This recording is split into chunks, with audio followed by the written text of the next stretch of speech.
Magandang araw po guys, samahan nyo akong magluto ng aming ulam sa tanghalian. Ayan, maglagay na po tayo ng mantika.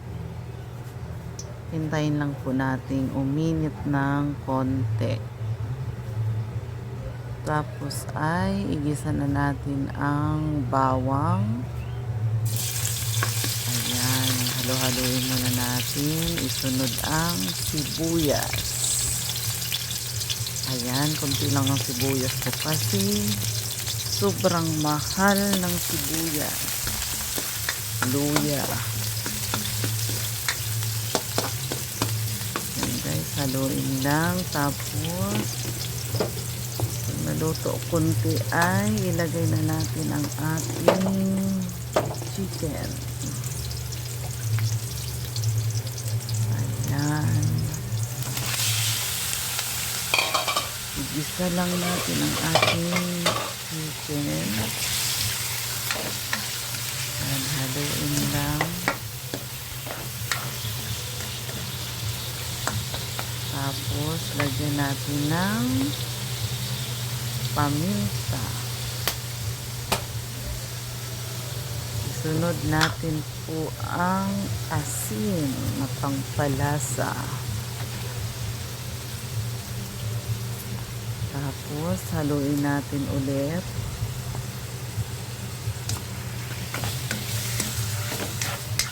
Isa lang muna natin ang manok para matanggal yung langsa.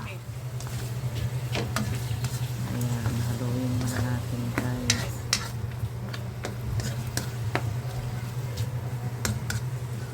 Halo. Ito po yung reseping pachamba. Wala lang, ginawa-gawa ko lang kung ano, kasi may sitaw akong nakita, binili ko na lang din. Total, paborito namin yung sitaw, kaya yun na lang niluto. Ayan. Takluban na yan natin guys. Para mas madaling maluto ang chicken. Takluban natin siya ng mga 10 minutes. Ayan, luto na siya ang kabila. Baliktarin na lang natin guys. Ayan. Tapos ay takluban natin ulit. Another 10 minutes.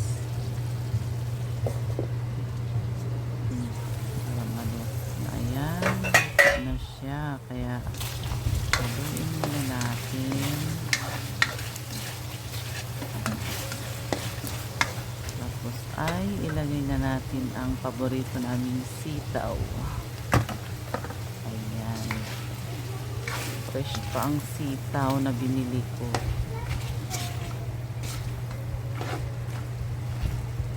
Ayan, haluin muna natin guys. Tapos lagyan natin ng konting tubig.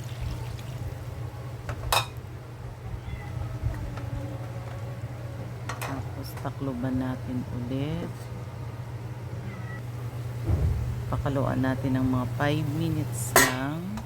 Ayan, kumulo na siya. Tapos baliktarin natin ulit.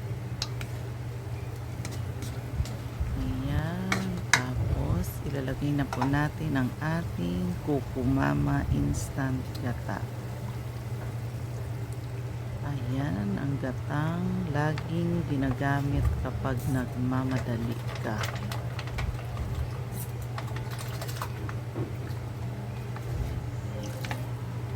Tapos sinugasan natin ng konti, sayang yung natira. Ayan, may sabaw na siya. Kasi gusto ko niyang mga bata ang may sabaw na konti. Tapos takluban natin guys. Ayan, luto na siya. Ayan, nakita niyo naman, mukhang masarap na. Ayan po, lagyan na natin ang ating kinuhang malunggay sa paso.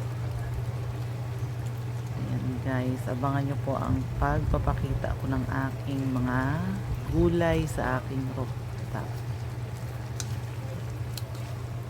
Ayan. Hindi po ako masyado busy, no.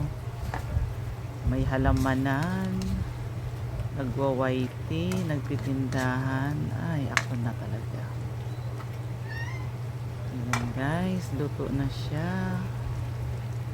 Kainan na guys. Maraming salamat sa inyong walang sawang panunood sa aking munting bahay. Hindi ko na po kayo isa-isahin. Maraming salamat po. Pagpalain po tayong lahat at mabuhay po tayo. Hanggang sa muli. Bye-bye!